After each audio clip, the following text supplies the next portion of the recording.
Hello Stampers, this is Yana Smakula for My Favorite Things. Welcome back for another video tutorial. Today I'm creating with a Pretty Poinsettia stamp set and making a Christmas wreath card. The Pretty Poinsettia set is filled with beautiful organic imagery. The way the poinsettias and leaves are illustrated is just stunning and look very natural. My vision for this card was very simple. I wanted to stamp several images in black ink onto white cardstock and color them using my Copic markers. I used my Mini Misty stamping tool and stamped them onto white cardstock panel.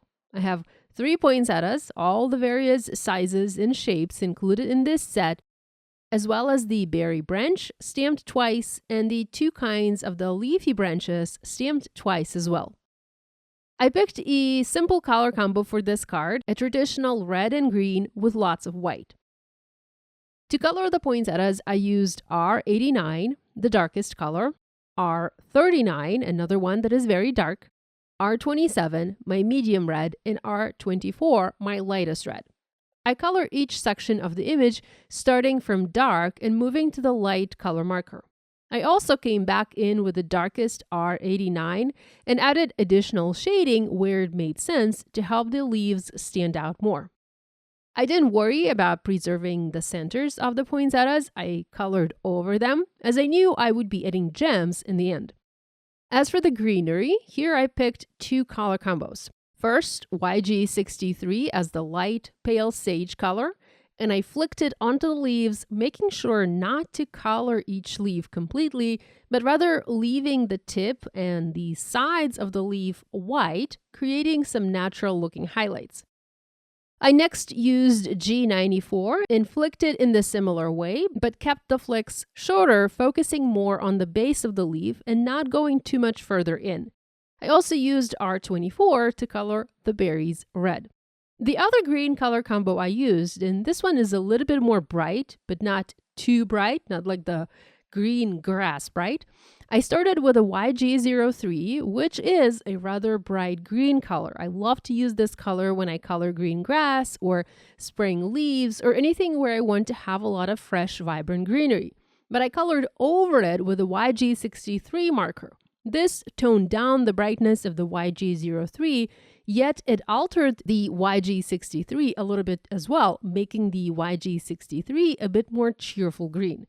And I also shaded it with a YG67 color. I used these colors to color the rest of my stamped images, and next I cut them out using the coordinating dies.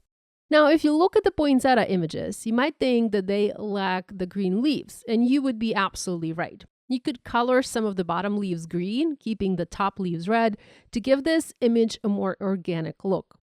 I cut a panel of white cardstock to 4 by 5¼ inches and stamped one of the sentiments included in this stamp set in the bottom center.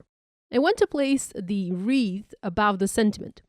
I first used the die cuts to plan the image placement on the panel. I sort of pre-planned my wreath. I then shaped the branches slightly to give them additional dimension, as I prefer things to be quite dimensional on my cards. I have a very hard time making flat one-layer cards, so I always tend to add a lot of foam adhesive and a lot of dimension to my projects. With the placement done, I used foam adhesive squares and foam mounted each of these images in place. And then I used glue to adhere the berry branches, but I only added glue to the bottom part of the stem, so berries themselves are floating on the card, adding to the dimension of this project.